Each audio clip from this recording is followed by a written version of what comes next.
अमित, जो कि सिर्फ अभी 18 साल का था, वो अपनी मौसी के साथ उसकी एक दोस्त की शादी में गया हुआ था।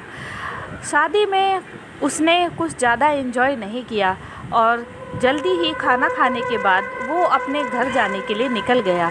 घर ज़्यादा दूर तो नहीं था, यही कुछ लगभग 1 से 1.5 किलोमीटर की दूरी पर ही था।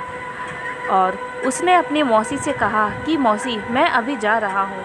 तब उसकी मौसी ने कहा कि अभी रात के 1 बज चुके हैं और इतनी रात में अभी जाना ठीक नहीं है। इस पर अमित ने कहा, कुछ नहीं होगा मौसी, थोड़ी दूर ही तो है, मैं आराम से चला जाऊँगा, आप चिंता मत करो। इस पर उसने कहा कि ठीक है, ध्यान से जाना और घर जाकर मुझे फ़ोन कर देना।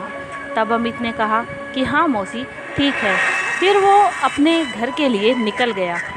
वैसे तो अमित गांव में आता जाता रहता था और उसी गांव में एक आदमी रहता था जिसको सब लोग पागल पागल करके बोलते थे। वो बड़ा ही अजीब ढंग का आदमी था, कुछ पागल की तरह ही वो रहता था, इसीलिए लोग उसे पागल कहते थे। कभी कभी वो अपने आप में ही बातें करता, कभी हंसता रहता, ऐसे ही अजीब काम वो करता था, इसीलिए लोग उसको पागल कहते थे। अमित को जिस रास्ते से घर जाना था, वो रास्ता जितना भी लंबा था, सिर्फ सुनसान रास्ता ही था। आसपास जंगल था और कोई भी वहाँ नहीं था। एकदम सन्नाटा छाया हुआ था उस रास्ते पर। और उसी रास्ते पर वो आदमी भी था जिसको गांव वाले सब लोग पागल पागल करके बोलते थे। फिर जब अमित उसके पास से गुजरा, तब देखा कि वो पागल आदमी अपने आप में ही कुछ बोले जा रहा है और वो कभी अमित को देखता और कभी सामने देखकर बोलता कि इस बच्चे को छोड़ दो, इसकी कोई गलती नहीं है, इस बच्चे को छोड़ दो, मैं तुमसे हाथ जोड़कर माफ़ी मांगता हूँ और कहता हूँ इस बच्चे की कोई गलती नहीं है, तुम इस बच्चे को छोड़ दो। उस आदमी का इतना कहना ही था कि अचानक ऐसा लगा जैसे कि अमित का पैर पकड़ के किसी ने हवा में उल्टा लटका दिया हो। अमित बहुत बुरी तरह घबरा गया और वो ये बस सोच ही रहा था कि ये सब उसके साथ क्या हो रहा है और उसको किसने हवा में उल्टा लटका दिया है और ये पागल आदमी किससे बात कर रहा है। फिर उसने देखा कि वो आदमी हवा में ही किसी को धक्का मार रहा है। जब हम किसी चीज़ को धक्का मारते हैं तो हमें पता होता है कि वो चीज़ भारी है और हमारा पूरा शरीर उसको धक्का मारने की वजह से टेढ़ा हो जाता है। बिल्कुल ऐसा ही उस आदमी के साथ हो रहा था। वो आदमी किसी को धक्का मार रहा है, ये साफ नज़र आ रहा था। फिर वो अमित किसी तरह नीचे गिर गया और उसे काफ़ी चोट भी लगी। फिर उस आदमी ने अमित को उठाया और फिर से बोलने लगा कि इस बच्चे की कोई गलती नहीं है, इसे जाने दो, तुम्हारे संग जो भी कुछ हुआ है उसमें मेरी गलती है, मुझे सज़ा दो। लेकिन जो भी कोई शक्ति अभी अमित को नुकसान पहुंचा रही थी, उसे कोई भी फ़र्क नहीं पड़ रहा था।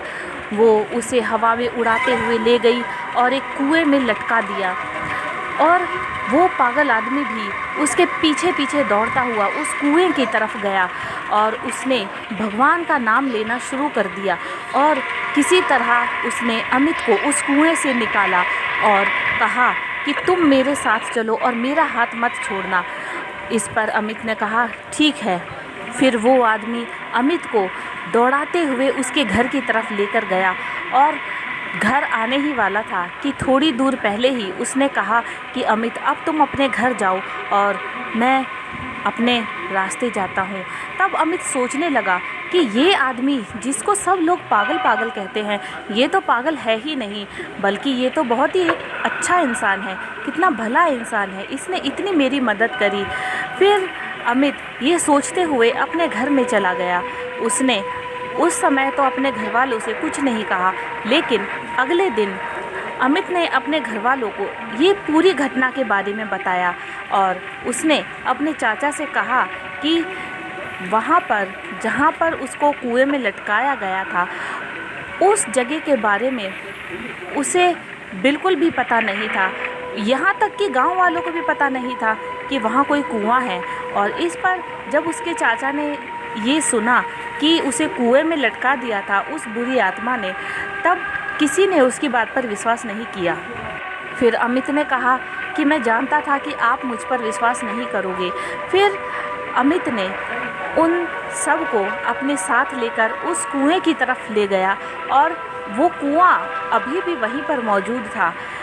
ये देखकर सब लोग बुरी तरह से डर गए और फिर ये बात पूरे गांव में फैल गई।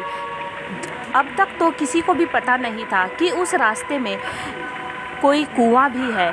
आत्मा के बारे में तो सब जानते थे, लेकिन उस कुएं के बारे में कोई नहीं जानता था। थोड़े दिन के बाद अमित ने पता किया कि ये आत्मा कौन थी और वो आदमी कौन है।